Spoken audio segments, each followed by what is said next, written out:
மகாபாரதத்துல எடுத்துக்கோங்க, ஒரு பக்கம் பஞ்ச பாண்டவர்கள், ஒரு பக்கம் கௌரவர்கள். பஞ்ச பாண்டவர்கள் எத்தனை பேர் இருக்காங்க? 5 பேர். கௌரவர்கள் எத்தனை பேர் இருக்காங்க? 100கணக்கான பேர் இருக்காங்க. நம்ம நினைப்போம் நிறைய பேர் அவங்க தான் இருக்கிறாங்க, கௌரவர்கள் தான் ஜெயிப்பாங்கன்னு நினைக்கணும்ல. ஏன் பஞ்ச பாண்டவர்கள் ஜெயிக்கிறாங்க? எண்ணிக்கையில் குறைவாக இருந்தாலும் ஏன் ஜெயிக்கிறாங்க தெரியுமா? ஏனென்றால் தர்மம் அவர்கள் பக்கம் இருக்கிறது, அதர்களால் அவங்க ஜெயிக்கிறாங்க.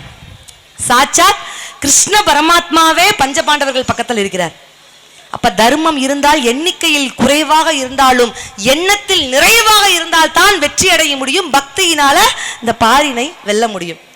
விபீஷ்ணன் ராவணன்கிட்ட பிரிந்து ராமபிரான் கிட்ட வரும் பொழுது விபீஷ்ணனுடைய நல்ல குணங்களை பார்த்து ராமன் ஆச்சரியமா கேட்டாராம்.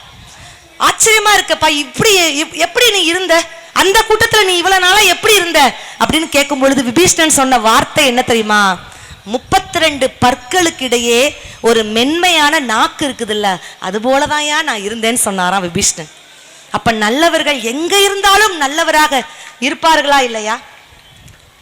இலங்கையிலிருந்து சீதா பிராட்டியை அசோகவனத்திலிருந்து மீட்டு கொண்டு வராரு ராமன். அப்போ ராமன் என்ன சொன்னாரு தெரியுமா? சீதாவை பார்த்து, சீதா உன்னுடைய கண்களினால் லங்காபுரியை பார் அப்படிங்கிற. உடனே சீதா ஆச்சரியமா கேட்கிறாங்களாம், இதே கண்களால் தான் நான் இவ்வளவு நாளா அங்க பாத்துக்கிட்டே இருந்தேன், இப்ப என்ன புதுசா பார் அப்படிங்கிறீங்க அப்படின்னு கேட்கும் பொழுது ராமன் சொன்ன வார்த்தை என்ன தெரியுமா?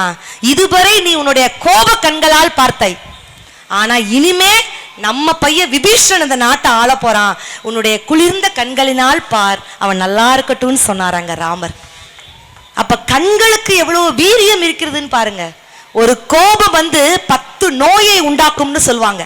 ஒரு கோபம் 10 நோயை உண்டாக்கும். ஆனா ஒரு சிரிப்பு தான் 1000 நோய்களை குணமாக்கும் சக்தி சிரிப்புக்கு இருக்கு அப்படின்ட்டு சொன்னா, சிரிப்புங்கிறது அவ்வளோ பெரிய ஒரு வீரியமான ஒரு வார்த்தை, ஒரு நல்ல மகத்துவம். சிரிப்புங்கிறது ஒரு மிகப்பெரிய ஒரு மகத்துவம். அதை நல்ல விஷயங்களை குழந்தைகளுக்கு நம்ம சொல்லிக் கொடுக்கணுமா இல்லையா? சிரிச்சுக்கிட்டே எதையுமே புன்முறுவலோடு ஏற்றுக்கொள்ளக்கூடிய ஒரு பக்குவத்தை நம்ம குழந்தைகளுக்கு நம்ம சொல்லிக் கொடுக்கணும். சேவை செய்யற விஷயம். காட்டுல முத்கலர்னு ஒரு முனிவர் இருந்தார். யாரு? முத்கலர்னு முனிவர். அவருடைய வீட்டுக்கு கோபமே வடிவான துர்வாச முனிவர் வர்றார். துர்வாச முனிவர் வர்றாரு. இவரை எப்படியாவது கோபத்தை உண்டு பண்ணணும், இவருடைய பொறுமையை சோதிக்கணும் அப்படிங்கிறதுக்காக துர்வாச முனிவர் ஒவ்வொரு முறை முத்கலருடைய வீட்டுக்கு வர்றாரு. முத்கலருடைய மனைவியும் துர்வாச முனிவருக்கு சாப்பாடு எல்லாம் பரிமாறி பொறுமையா இருக்கிறாங்க. வராரு, சாப்பிடுறாரு, எதுவுமே சாப்பாட்டை பாராட்டல, கிளம்பி போறாரு. வராரு, சாப்பிடுறாரு, எதுவுமே சாப்பாடல பாராட்டல, கிளம்பி போறாரு. 1 நாள் 2 நாள்ல தொடர்ந்து நம்ம வீட்டுக்கு யாராவது நம்ம பேசாம சாப்பிட்டு போனா நம்ம கோபப்படுவோமா இல்லையா? ஆனா முத்கலர் சிரிச்ச முகத்தோடு அமைதியோடு இருந்தாராம், கொஞ்சம் கூட வருத்தப்படல. அப்ப துர்வாச முனிவர் சொன்னாராம், உன்னுடைய பொறுமைக்கு கிடைத்த மிகப்பெரிய பரிசு என்ன தெரியுமா? சொர்க்கம் தான். வெளியில ரதம் இருக்கிறது, உடனடியாக கிளம்பி வா, சொர்க்கத்துக்கு போகலாம் அப்படின்னு சொன்னாராம் துர்வாச முனிவர். ஆனா முத்கலர் என்ன சொன்னார் தெரியுமா? வரமாட்டேன்ட்டார். என்னை பொறுத்தவரை சேவை செய்கிற இடம்தான் சொர்க்கம், இதுதான் எனக்கு சொர்க்கம் அப்படின்னு சொன்னாராம் முத்கலருங்க. இருக்கை கூப்பி கடவுளை வணங்குவதை விட ஒரு கை நீட்டி அடுத்தவருக்காக உதவி செய்தால் அந்த கடவுளே உங்கள் அருகில் வருவார். வாரியார் சுவாமிகள் சொன்னாரு, உண்ணாமல் உறங்காமல் கூட இருந்து விடலாம், கடவுளை எண்ணாமல் ஒருபோதும் இருக்க முடியாது அப்படின்னு சொன்னார்.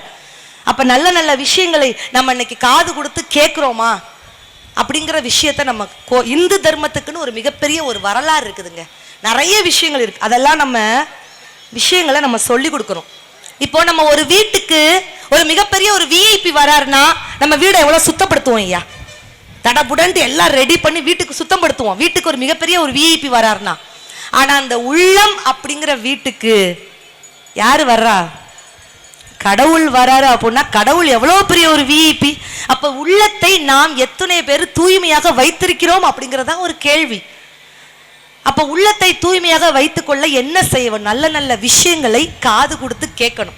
வாரியார் சுவாமிகள் அதற்கும் சொன்னார், காதுக்கு எது அழகு? விலகுண்ண கம்மலை போட்டா காதுக்கு அழகா? கைக்கு எது அழகு? விலகுண்ண வளையல போட்டா கைக்கு அழகா?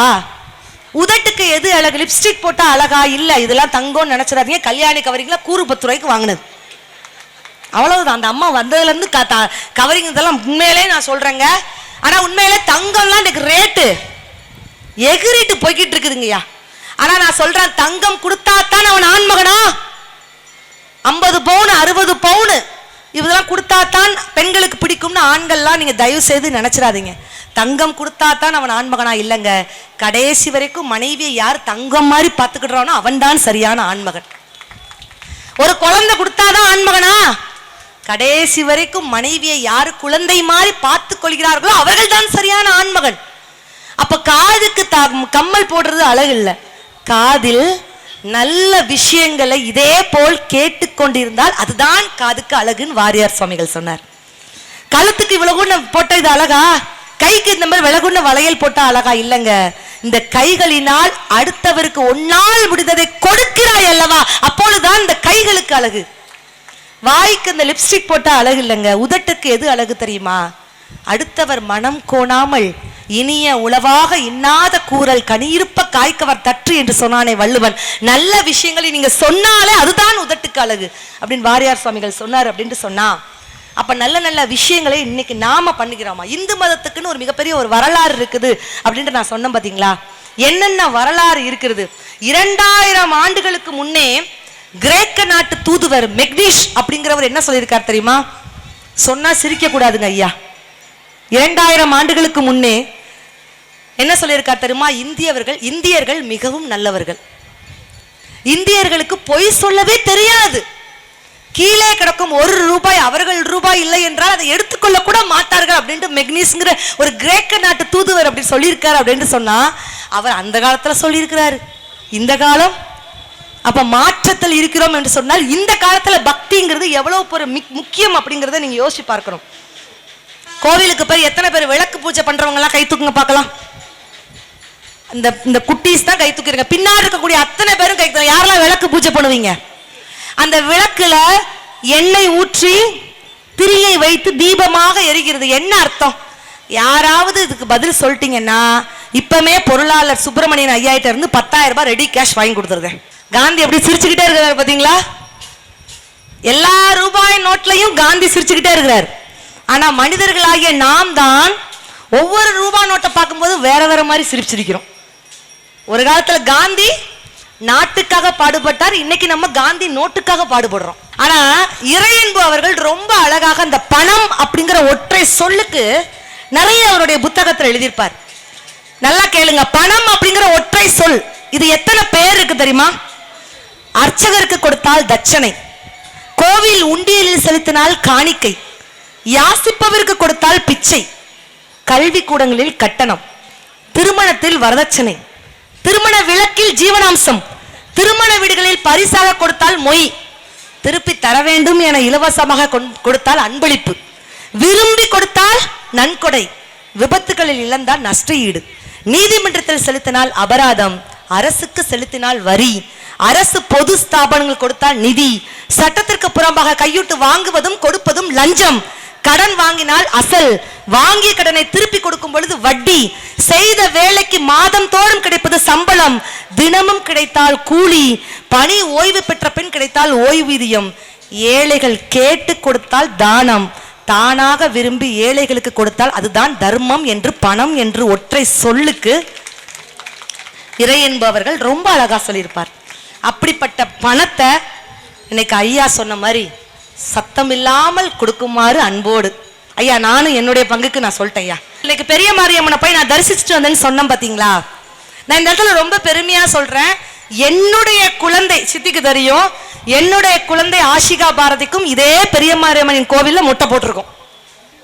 எவ்வளவு பெருமையான ஒரு விஷயம் இது. நீங்க சாதாரணமா நீங்க நினைக்கலாம்.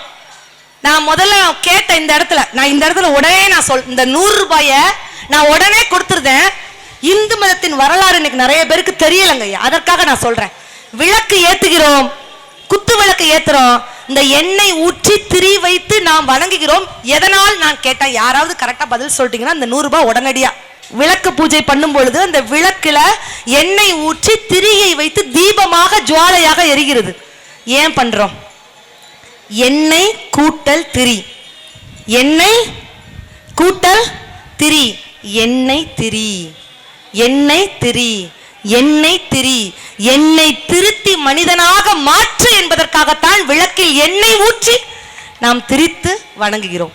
வாரியார் சுவாமிகள் அதற்கும் சொன்னாரு, இந்த தீப ஜுவாலை பாருங்களேன், தீபத்தில் ஏற்றும் பொழுது அந்த தீப ஜுவாலையை நீங்கள் கீழ் நோக்கி வைத்தாலும் அதனுடைய ஜுவாலை மேல் நோக்கி தான் போகும். என்ன அர்த்தம்? திறமையான அறிவாளிகள் என்றைக்கும் தன்னுடைய உச்சபட்ச செயல்களை மேல் நோக்கி தான் வைத்திருப்பார்கள் வாரியார் சுவாமிகள் சொன்னார். அப்ப விளக்குங்கிற ஒரு சின்ன விஷயத்துக்கு எவ்வளவு விஷயங்கள் இருக்குது. கோவில் பிரகாரத்தை சுத்துறீங்கல்ல, அது பிரகாரத்தை சுத்துறது கூட எந்தெந்த கோவிலுக்கு எத்தனை முறை பிரகாரத்தை சுத்தணுங்கிறது இருக்குது. அது 3 முறை பொதுவா சுத்துவாங்க, பெண்களோ ஆண்களோ 3 முறை. முதல் முறை சுத்தும் பொழுது என்ன பண்ணணும், 2வது முறை சுத்தும் பொழுது என்ன பண்ணணும், 3வது முறை சுத்தும் போது என்ன பண்ணணும் தெரியாது. முதல் முறை சுத்தும் பொழுது மாரியம்மா நான் பாவி, என்னுடைய பாவத்தை மன்னியும் சொல்லிட்டே சுத்தணும். என்ன சொல்லணும்? நான் பாவி, என்னுடைய பாவத்தை மன்னியும்னு சொல்லி சுத்தணும். 2வது முறை சுத்தும் பொழுது உன்னை கும்பிடுவதற்காக எனக்கு தகுதியை ஏற்படுத்தும் மாரியம்மா அப்படின்னு சொல்லிட்டு 2வது முறை சுத்தணும். 3வது முறை சுத்தம் போதுதான் நம்மளுடைய அப்ளிகேஷன் ஃபார்மையே கொடுக்கணும். எனக்கு இன்னென்ன விண்ணப்பம் இருக்குதுங்க. அப்ப ஒவ்வொரு கோவிலுக்கும் ஒவ்வொரு விதமான பிரகாரத்தை சுத்தணும். ஆனை முகனுக்கு 1 முறை, அழகிய விஷ்ணுவுக்கு 2 முறை, காணும் சிவனுக்கு 3 முறை, காளியம்மனுக்கு 4 முறை, பஞ்சமுக விளக்குக்கு 5 முறை, 6 முகனுக்கு 6 முறை, குரு தனி கோயில்களில் 16 முறை, சீரும் சிறப்பும் செல்வம் வந்துட சிவாலயங்களில் 9 முறை, எல்லாத்தையும் தாண்டி 108 முறை பிரகாரத்தை சுத்தினா கோடி புண்ணியம் அப்படின்னு அந்த கோவில் பிரகாரத்தை சுத்துறதுக்கு கூட நம்மளுடைய இந்து தர்மத்துல அவ்வளவு விஷயங்கள் இருக்குது. நாம இன்னைக்கு சொல்லி கொடுக்குறோமா, கோபுர தரிசனம் கோடி புண்ணியம், கோபுர தரிசனம் கோடி புண்ணியம்னு சொல்லுவாங்க. சுப்ரமேத ஆகமத்துல அழகாக சொல்லியிருக்கு. அந்த சுப்ரமேத ஆகமத்துல என்ன சொல்லியிருக்கு தெரியுமா? தூரஸ்ய சிகரே திருஷ்டவா யாவத் கைலாஷ பூத்தலம்னு இருக்கு. என்ன அர்த்தம்னா, கோபுரத்துல இறைவன் வெளிப்படையாகவும் கர்ப்பகரத்துல இறைவன் சூட்சமமாகவும் நமக்கு காட்சி தருகிறார். அதனாலதான் கோபுர தரிசனம் கோடி புண்ணியம் அப்படின்ட்டு சொன்னாங்க. ஐயா அப்ப சொல்லும் போது சிவசிவா சிவசிவான்னு ஐயா சொன்னாங்கல்ல, நம சிவாய நம சிவாய நம சிவாய நம எத்தனை பேரை நீங்க உச்சரிக்கிறீங்க? எல்லாரும் இங்க இருக்கக்கூடிய அத்தனை பேரும் சிவாய நம சொல்றீங்க. அந்த சிவாய நம பொருள் விளக்கம் என்ன? நான் ஆரம்பத்துல நமச்சிவாயக்கு விளக்கம் சொன்னேன். சிவாய நம, சி என்ற எழுத்து சிவனை குறிக்கும், வா என்ற எழுத்து அம்பாளை குறிக்கும், ஏ என்ற எழுத்து மனிதனை குறிக்கும், அந்த நம என்ற எழுத்து ஆணவம் கண்மம் மாயையை குறிக்கும். எவன் ஒருவன் சிவனையும் அம்பாளையும் மனதால் நினைத்து உருகி வணங்கி வேண்டுகிறானோ அவன் ஆணவம் கண்மம் மாயையிலிருந்து முற்றிலுமாக விடுபடுவான் என்பதற்காகத்தான் சிவாய நம சிவாய நம சிவாய நம என்று உச்சரிக்கிறோம். சிவாய நம சிவாய எனும் நாமம் அது விடாத வினை தொடாத வழி காக்கும். ஓம் நம சிவாய ஓம் நம சிவாய உலகையாளும் இனிய நாமம் ஓம் நம சிவாய ஓம் நம சிவாய ஓம் நம சிவாய உணர்வையாளும் இதய கீதம் ஓம் நம சிவாய. அனல்முகநாதனே தினம் உன்னை போற்றிடும் அருள்முக மந்திரம் ஓம் நம சிவாய. அரசிவயோகமாய் திருமுகம் காட்டிடும் அன்பெனும் மந்திரம் ஓம் நம சிவாய. சிவாய நம சிவாய எனும் நாமம் அது விடாத வினை தொடாத வழி காக்கும். ஓம் நம சிவாய ஓம் நம சிவாய உலகையாளும் இனிய நாமம் ஓம் நம சிவாய. சிவாய நம அவ்வளவு பேர்கள். இப்ப திருமணம் முடிந்து ஒரு பெண் ஐயா பிறந்த வீட்டுல இருந்து புகுந்த வீட்டுக்கு போகும்போது குத்துவிளக்கு ஏத்த சொல்லுவாங்களா? எத்தனை பேர் ஏத்திருக்கீங்க? 5 முகம் கொண்ட திருவிளக்கை எத்தனை பேர் ஏத்திருக்கிறீங்க? ஏன் ஏத்த சொல்றாங்க? நான் நிறைய கேள்விகள் கேட்பேன். யாராவது எதற்காக பதில் சொல்றீங்கன்னா உங்களுக்கு 100 ரூபாய் ரெடியா இருக்கு. ஏன் 5 முகம் கொண்ட திருவிளக்க ஒரு பெண் பிறந்த வீட்டுல இருந்து புகுந்த வீட்டுக்கு போகும்போது ஏத்த சொல்றாங்க? பாட்டிமா நீங்க ஏத்துறீங்களா? ஏத்துறீங்களா? எத்தனை பிள்ளை உங்களுக்கு? என்ன 2ஓட நிப்பாட்டிட்டீங்க? நான் பாட்டின்னு டக்குன்னு 12 பிள்ளை நினைச்சேன். எங்க கோயில்பட்டி பக்கத்துலாம் ஒரு பாட்டி 12 பிள்ளை. 12 பிள்ளைக்கு பேர் எப்படி வச்சாங்க தெரியுமா? எங்க பேரை புரட்ட சித்திரை வைகாசி ஆனி ஆடி ஆவணி புரட்டாசி ஐப்பசி கார்த்திகை மார்கழி தை மாசி பங்குனி முடிஞ்சு போச்சு போங்களா. அதுக்கடுத்து காலண்டர்லயும் மாசம் இல்ல, பாட்டியும் மாசமா இல்ல, முடிஞ்சு போச்சு. ஆனா நான் என்ன சொன்னேன், பிறந்த வீட்டுல இருந்து புகுந்த வீட்டுக்கு போகும்போது 5 முகம் கொண்ட ஒரு திருவிளக்கை ஏத்த சொல்லுவாங்க தெரியுமா? பொறுமை, சகிப்புத்தன்மை, சாந்தம், புத்தி கூர்மை, மன உறுதி, இந்த 5 குணங்கள் ஆண்களை விட பெண்களுக்கு அதிகமாக இருப்பதனால் தான் 5 முகம் கொண்ட ஒரு திருவிளக்க பிறந்த வீட்டில இருந்து புகுந்து விட்டு வரும்பொழுது ஒரு பெண்ணை ஏற்ற சொல்கிறார்கள்னா பெண்கள் எல்லாரும் இந்த பாயிண்ட்டுக்கு கைத்தட்டல் கொடுக்கணும். ரைட்டு, கல்யாணம் முடிஞ்சு போகும் பொழுது அம்மி மிதிக்கிறோமா? ஏன் அம்மி மிதிக்கிறோம்? ஏன் அருந்ததி நட்சத்திரம் பார்க்கிறோம்? எல்லாத்துலயும் ஆன்மீகத்திலையும் ஒரு கனெக்டிவிட்டி இருக்குது. ஏன் அம்மி மிதிக்கிறோம் அப்படின்னா, அம்மி அப்படிங்கிற ஒரு பொருள் ஒரு திடமான ஒரு பொருள். பிறந்த வீட்டில இருந்து புகுந்த வீட்டுக்கு போகக்கூடிய ஒரு பெண்மணிக்கு மனதாலையும் உடலாலையும் நிறைய பிரச்சனைகள் வரும். எல்லாற்றையும் நீ அம்மி போல் திடமாக எதிர்கொள்ள வேண்டும் என்பதை உணர்த்துவதற்காகத்தான் பிறந்த வீட்டில இருந்து புகுந்த வீட்டுக்கு ஒரு பெண்ணை அம்மி மிதிக்க சொல்கிறார்கள். ஏன் அருந்ததி நட்சத்திரம்? ஐயர் சொல்றாரு, அருந்ததி நட்சத்திரம் பாருங்கோ, நல்லா பாருங்கோ, சேமம்மா பாருங்கோ அப்படின்னா எல்லாரும் தெரியுது தெரியுது, தெரியவே தெரியாது. ஆனால் நம்ம தெரியுது தெரியுதுன்னு மண்டையாட்டுவோம். ஏன் அருந்ததி நட்சத்திரம் பாக்குறீங்க? கருத்தம முனிவருடைய மகள் அருந்ததி, வசிஷ்டருடைய மனைவி. சிவபெருமான் தாருகாவனத்துக்கு மாறு வேஷத்துல வரும் பொழுது அங்க இருக்கக்கூடிய அத்துணை பெண்களும் சிவபெருமானையும் அழகுல மயங்கினாங்களாம். ஆனா அருந்ததி மட்டும் கற்பில் சிறந்தவளாக இருந்தால் அதனால் தான் அருந்ததி போல் அருந்ததி நட்சத்திரம் பார்க்கிறார்கள். அருந்ததி போல் நம்ம வாழணும். எவ்வளவு எவ்வளவு நல்ல விஷயங்கள் இன்னைக்கு நம்ம சொல்லி கொடுத்துறாங்க. ஐயா, கும்பாபிஷேகம் பண்றோம் ஒரு ஆன்மீகத்துல, தேர் திருவிழா சொல்லவே வேண்டாம். சுருளிபுத்தூர்ல தேர் திருவிழா எவ்வளவு ஃபேமஸ். சுவாமி பவனி, ஏன் தேர் திருவிழா நம்ம கொண்டாடுறோம்? யோசிச்சு பாருங்க. ஏன் தேர் திருவிழா கொண்டாடுறோம் தெரியுமா? மற்ற முதியோர்களாக இருக்கட்டும், நல்லவங்க அத்துணை பேரும் சுவாமியை போய் நம்ம டைரக்டா போய் நம்ம சுவாமியை வணங்குவோம். ஆனா எத்தனை எத்தனை முதியோர்கள் இருக்கிறார்கள், எத்தனை எத்தனை உடல் நலம் குன்றியவர்கள் இருக்கிறார்கள், எத்தனை எத்தனை மாற்றுத்திறனாளிகள் இருக்கிறார். அவங்களால சுவாமியை போய் கும்பிட முடியுமா? அப்ப சாமி சொல்லுதான், நீ என்னை பார்க்க வர வேண்டாண்டா, உனக்காக உன்னை தேடி நான் வருகிறேன்றா என்பதற்காகத்தான் தேர் திருவிழா. சுவாமியே இறங்கி வருதுங்க. அப்ப இது எல்லாமே நம்ம குழந்தைகளுக்கு சொல்லி கொடுக்கணுமா இல்லையா? சாமிக்கு நம்ம வாழைப்பழத்தையும் தேங்காயும் வைக்கிறோம். ஏன் வைக்கிறோம்? தேங்காய், அதை தமிழ்ல பிரித்து பாருங்க. தேம் கூட்டல் காய், தெய்வம். தேம் என்றால் தெய்வம், தெய்வத்திற்கு உண்டான காய் தேங்காய். வாழைப்பழம் ஏன் வைக்கிறோம்? வாழைப்பழத்தை சாப்பிட்டுட்டு தூக்கி போட்டா அதுல இருந்து வாழை மரம் வருமா? வராது. ஆனா மாங்கொட்டையை சாப்பிட்டு போட்டா மாம்பரம் வரும்.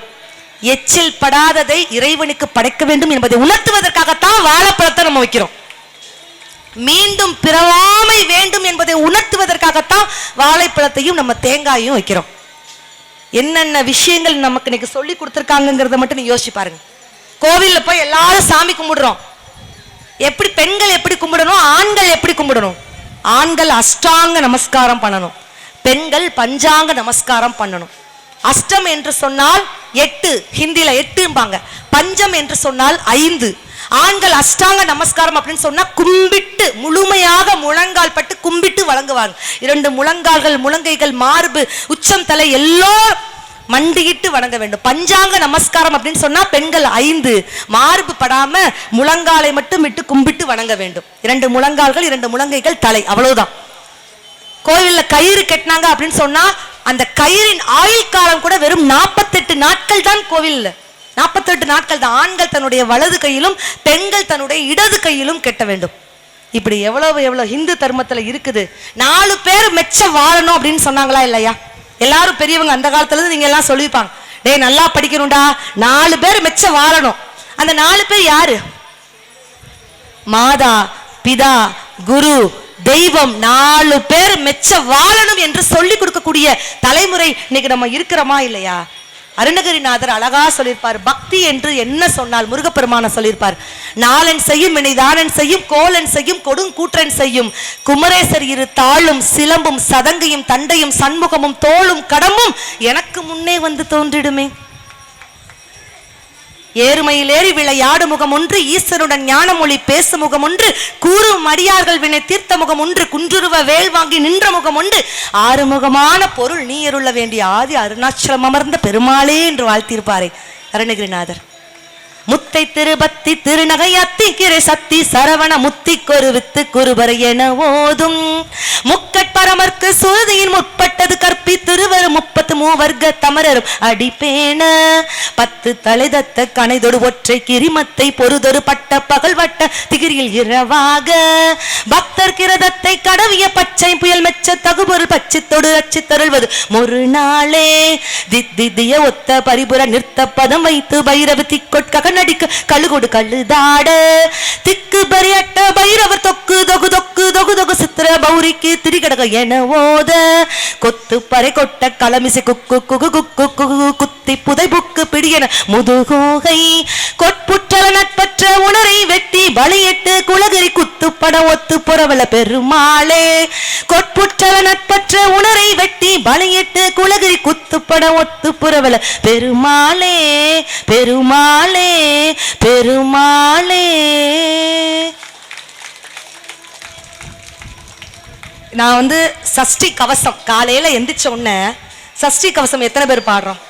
துதிப்போர்க்கு வல்வினை போம் துன்பம் போம் நெஞ்சில் பதிப்போர்க்கு செல்வம் பலித்து கதி தோங்கும் நிஷ்டையும் கை கூடும் நிமலனருள் கந்த சஷ்டி கவசம் தனை அமரரிடம் தீரவமரம் புரிந்த குமரனடி நெஞ்சே கூறி சஷ்டிய நோக்க சரவண பவனா சிஸ்டருக்கு உதவும் செங்கதிர்வேலோன் பாதம் 2 பன்மணி சதங்கை கீதம் பாட கிண்கிணியாட மைய நடனம் செய்யும் மயில் வாகனனார் கையில் வேளால் என்னை காக்க வென்று வந்து வர வர வேளா யுதனார் வருக வருக வருக மயிலோன் வருக இந்திரன் முதலாய் எண்டிசை போற்ற மந்திர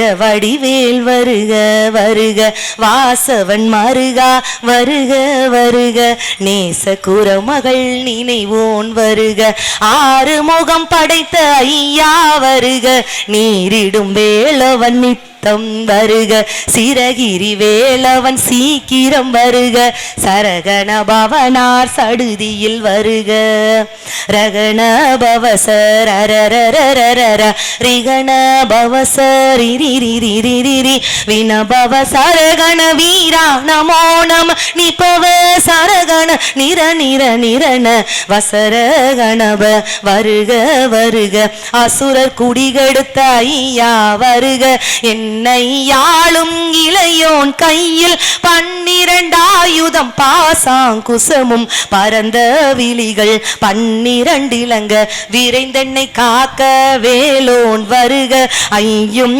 கிளியும் நடைவுடன் சௌவும் உயிரொளி சௌவும் உயிரையும் கிளியும் கிளியும் சௌவும் கிளரொளியவும் நிலை பெற்று என் முன் நித்தமும் பொளிரும் சண்முகன்றியும் தனி ஒளியவும் குண்டலியாம் சிவகுகந்தினம் வருக. இந்த பாடல் முழுமையாவே நான் பாடுவேன். இன்னும் சொல்ல போனா என்னுடைய 2வது குழந்தையை நான் வயிற்றில் சுமக்கும் பொழுது நான் ஒவ்வொரு முறையும் இந்த கந்த சஷ்டி பாடலை முழுமையாக நான் பாடுவேன். அந்த வயிற்றில் இருக்கக்கூடிய குழந்தை காது கொடுத்து கேட்கணும், நல்ல விஷயங்களை கேட்கணும்.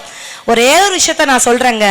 இன்னைக்கு ஏன் ஆன்மீக சொற்பொழிவுன்ட்டு 10 நாட்கள் சமய சொற்பொழிவு நடத்துறாங்கன்னு சொல்லிட்டு ஐயாவுக்கு ஒரு பெரிய மனமார்ந்த பாராட்டுகள் கோவில் நிர்வாகத்துக்கு. ஏன் தெரியுமா? கலியுகத்துல இருக்கோன்னு சொன்ன தெரியுமா? எந்த இடத்தில் ஆன்மீகம் அதிகமாக இருக்கிறதோ, நல்லா கேட்டுக்கோங்க, எந்த இடத்தில் ஆன்மீகம் அதிகமாக இருக்கிறதோ அந்த இடத்தில் குற்றங்கள் குறையும். அதுதான் நிதர்சனமான உண்மை. கடவுளுக்கு பயந்து எவனுமே தப்பு செய்ய மாட்டாங்க. ஒரு காலத்துல இன்னைக்கெல்லாம் டீச்சர்ஸ் ஆசிரியர்கள்லாம் குழந்தைய கை நீட்டி அடிக்க முடியல. ஒரு காலத்துல காதை தொட்டா பள்ளிக்கூடத்துல சேர்ப்போம். இன்னைக்கு தவழ்ந்து போய் கதவை தொட்டாலே என் பிள்ளை தவழ்ந்து போயிட்டான்னு ஸ்கூல்ல போய் சேர்த்துருந்தோம். ஒரு காலத்துல கணக்கு வாத்தியார் வந்தா பையன் பயப்படுவான், ஆத்தாடி கணக்கு வாத்தியார் வராருடா, துண்டை காணும் துணியை காணும் தெரிச்சு ஓடுவான். ஆனா இன்னைக்கு பையனை பார்த்து கணக்கு வாத்தியார் பயப்படுறாரு. இவங்கிட்ட நம்ம சிக்கிர குரடா சாமி.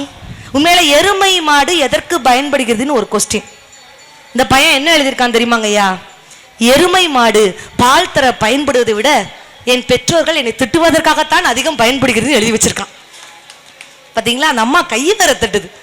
ஒரு பையன் குடுகுடுன்னு ஓடி வந்து அம்மாட்ட கேட்கிறான், அப்பா அப்பா இந்த உலகத்துல நாய்ங்கிறாங்க, பேய்ங்கிறாங்க, தெண்டோங்கிறாங்க, முண்டோங்கிறாங்க, எனக்கு ஒண்ணுமே புரியலப்பா. அப்பா சொல்றாரு, டேய் நான் தாண்டா நாய், உங்க அம்மா தாண்டா பேய், நம்ம வீட்டுக்கு விருந்தாளிகள் வராண்டா அதாண்டா தெண்டம், நம்ம வீட்டுல கிடக்கல சேர் அதாண்டா முண்டம், உங்க அம்மா காப்பிங்கிற பேர்ல காலையில ஒரு கழனி தண்ணியை ஊத்துறாள் அதுக்கு பேர் தாண்டா விஷம்ட்டார். பையன் தெளிவா மனப்பாடம் பண்ணிட்டான். ஓ நாயின்னா அப்பா, பேயின்னா அம்மா, வீட்டுக்கு வரக்கூடிய கெஸ்ட் தான் தெண்டோ, வீட்டுல கிடக்கிற சேர் தான் முண்டம், அம்மா போடுற காஃபி தான் விஷம் மனப்பாடம் பண்ணிட்டாங்க. அடுத்த நாள் காலையில அப்பா ஆபீஸ் போயிருக்கிறார். அந்த நேரம் பார்த்து அம்மா குளிச்சிட்டு இருக்கிறாங்க. அந்த நேரம் பார்த்து வீட்டுக்கு விருந்தாளிகள் வந்துட்டாங்க. பையன் தெளிவா சொல்றான், வாங்க தெண்டங்களே வாங்க, முண்டத்தை உட்காருங்க, நாய் ஆபீஸ் பேருக்கு பேய் குளிச்சுட்டு இருக்கு, ஒரு கப் விஷம் தார குடிக்கிறீங்களா அப்படின்னு இருக்கான். வந்தவ துண்டக்கான துணியக்கான தெரிச்சு ஓடினானா என்ன அர்த்தம்?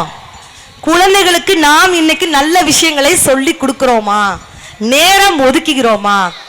ஒரு காலத்துல டீச்சர் நம்மளை அடிச்சாங்கன்னா நம்ம அப்பா என்ன சொல்லுவாங்க தெரியுமா? கண்ணை மட்டும் விட்டுருங்க, உரிச்சு எடுத்துருங்க, என் பிள்ளை நல்லா வந்தா போதும். ஆனா இன்னைக்கு பையன்கிட்ட மேல டச் பண்ண முடியுமாங்க சார்? ஆசிரியர்களுக்கு தெரியும் அந்த வலி எவ்வளவு வேதனை அப்படின்னு சொல்லிட்டு அவன் போட தொங்க விட்டுருக்கான். பையன் டச் பண்ணி பாரு, டைரக்டா ஜெயிலு தான்டா, உனக்கு களி தான் அப்படிங்கிறான். ஆனா ஒன்னே ஒண்ணு சொல்றேன், இன்னைக்கு ஆசிரியர்களின் கை கட்டப்பட்டு விட்டது, அதனாலதான் குற்றவாளிகளின் கைகள் கட்ட அவிழ்க்கப்படுகிறது அப்படிங்கிறதா உண்மை.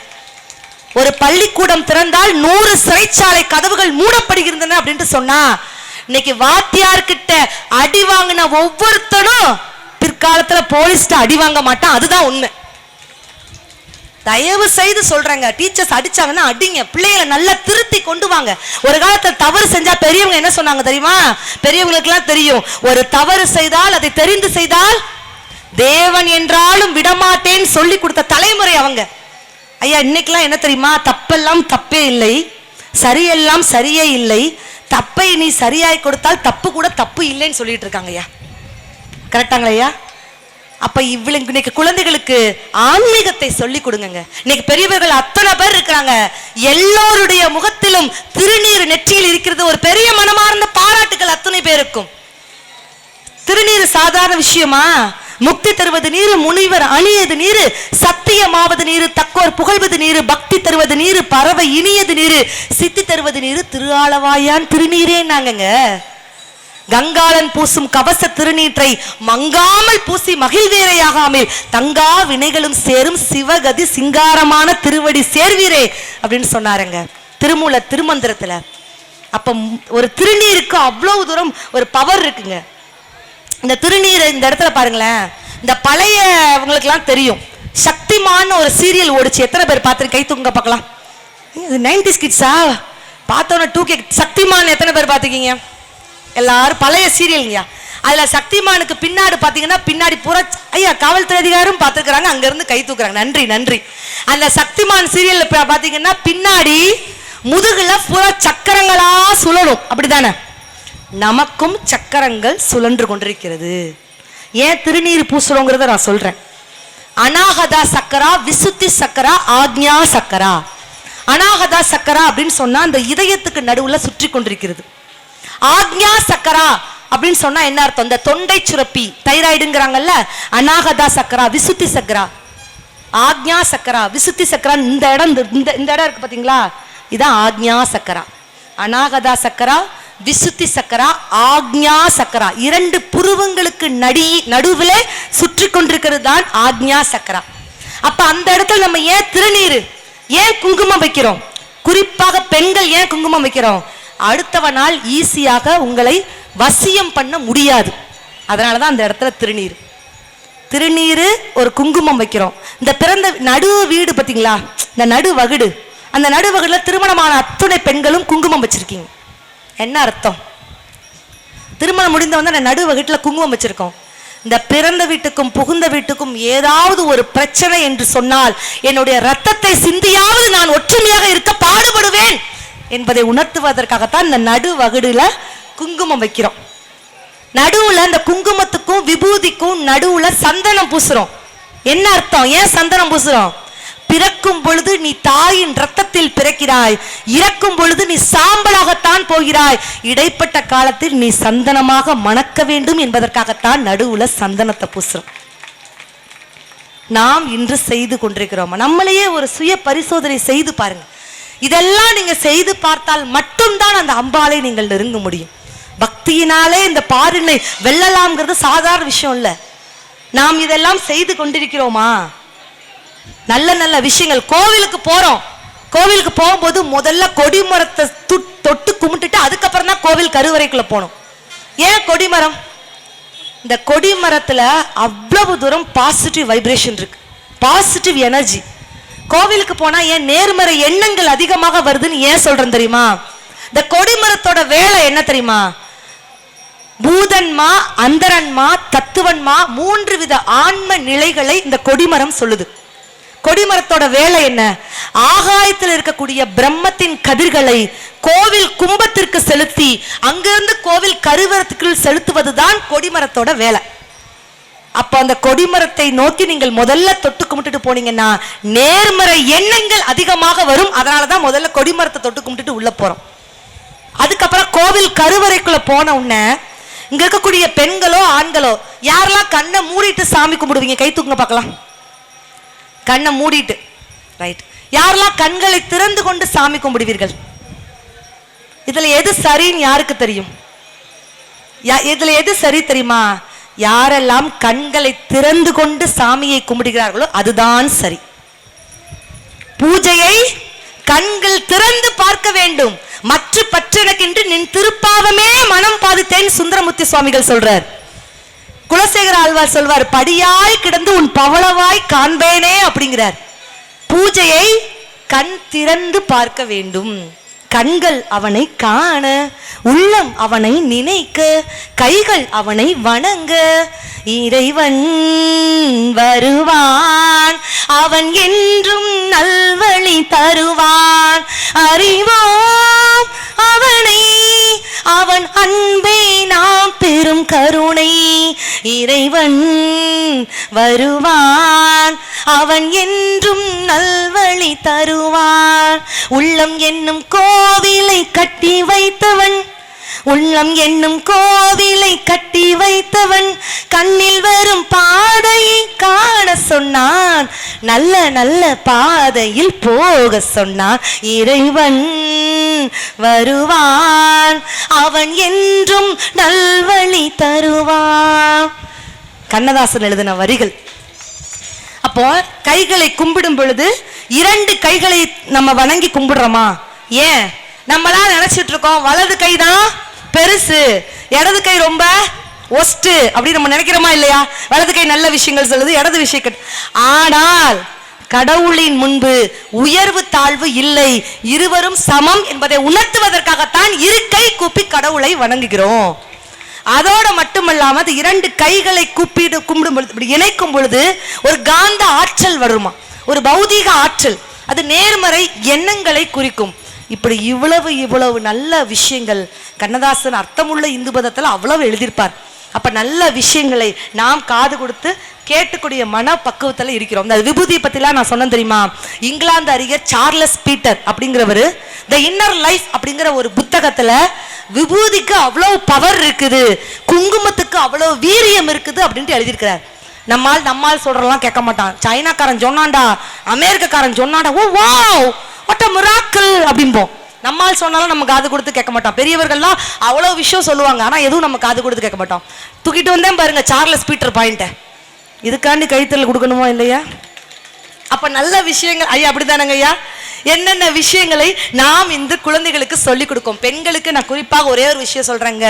குழந்தைகளுக்கு பாசத்தை மட்டும் காட்டாமல், குழந்தைகளுக்கு பாசத்தை மட்டும் காட்டாமல் இந்த தேசத்தையும் நல்ல பக்தியையும் சொல்லிக் கொடுத்து வளர்க்க வேண்டிய பொறுப்பு பெண்களுக்கு இருக்கு. இனிமே சொல்லி கொடுத்து வரங்க. ஏதோ ஒரு குருட்டு மனப்பாடமா செய்யாம ஹிந்து தர்மத்துக்குள்ள என்ன இருக்குதுங்கிறத புரிந்து கொண்டு செய்யுங்க. அதுக்காகத்தான் நான் சொல்றேன்.